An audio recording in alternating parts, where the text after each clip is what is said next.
নমস্কার বন্ধুরা, last derby ম্যাচে মোহনবাগানের দুই ডিফেন্ডার আনোয়ার আলী এবং ব্র্যান্ডেন হ্যামিড চোট পেয়ে মাঠ ছেড়েছিল এবং তারা নেক্সট ম্যাচে অর্থাৎ মোহনবাগানের যে নেক্সট ম্যাচ রয়েছে 10ই ফেব্রুয়ারি হায়দ্রাবাদ এফসির বিরুদ্ধে, সেই ম্যাচে কি এই দুটো প্লেয়ারকে অ্যাভেলেবেল পাবে কোচ অ্যান্টোনিও লোপেজ হাবাস, সেটাই আমরা এই ভিডিওতে আলোচনা করব।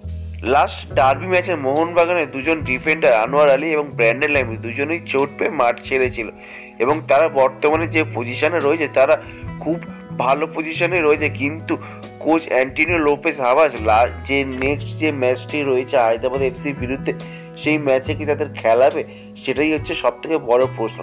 যেটুকু আপডেট এই মুহূর্তে বেরিয়ে আছে সেটা হলো যে আনোয়ার আলী এবং ব্র্যান্ডেন হ্যামিড বল পায় মাঠে নেমে পড়েছে এবং তারা চুটিয়ে প্র্যাকটিস করছে, কিন্তু এই হায়দ্রাবাদ এফসির বিরুদ্ধে এই দুটো প্লেয়ারকে কাউকেই মাঠে আমরা খেলতে দেখতে পারবো না। তার কারণ পরের যে ম্যাচ রয়েছে 14ই ফেব্রুয়ারি এফসি গোয়ার বিরুদ্ধে গোয়ার মাটিতে, এবং সেই ম্যাচটাই যথেষ্টভাবে গুরুত্ব দিচ্ছে মোহনবাগান টিম ম্যানেজমেন্ট এবং অ্যান্টোনিও লোপেজ হাবাস।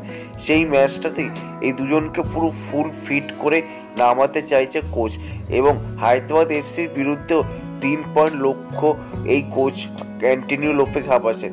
কিন্তু যেহেতু হায়দ্রাবাদ এফসি খুব একটা কঠিন প্রতিপক্ষ নয় মোহনবাগানের কাছে, তার ফলে হয়তো এই ব্র্যান্ডেন হ্যামিড বা এই আনোয়ার আলী দুজনকেই রেস্ট দিচ্ছে মোহনবাগান কোচ, এবং পরবর্তীকালে যে নেক্সট ম্যাচ রয়েছে এফসি গোয়ার বিরুদ্ধে, সেই ম্যাচে এই দুজনকে অ্যাভেলেবেল পাবো বা অ্যাভেলেবেল হয়ে যাবে এবং তারা হয়তো মাঠে খেলবে।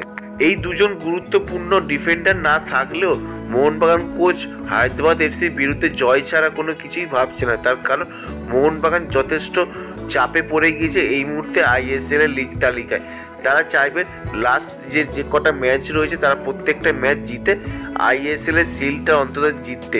এবার দেখা যাক Mohun Bagan coach Antonio Lopez Habas কীভাবে টিম সাজায় এই ব্র্যান্ডেন হ্যামিড এবং আনোয়ার আলীকে ছাড়া। অবশ্যই তোমরা কমেন্ট করে জানো যে এই দুজন প্লেয়ারকে ছাড়া কি মোহনবাগান ভালো ডিফেন্স তৈরি হবে, অবশ্যই কমেন্ট করে জানাও। এই ভিডিওটা এই পর্যন্ত, যদি ভালো লেগে থাকে তাহলে অবশ্যই লাইক, শেয়ার অ্যান্ড কমেন্ট করো এবং অবশ্যই চ্যানেলকে সাবস্ক্রাইব করো।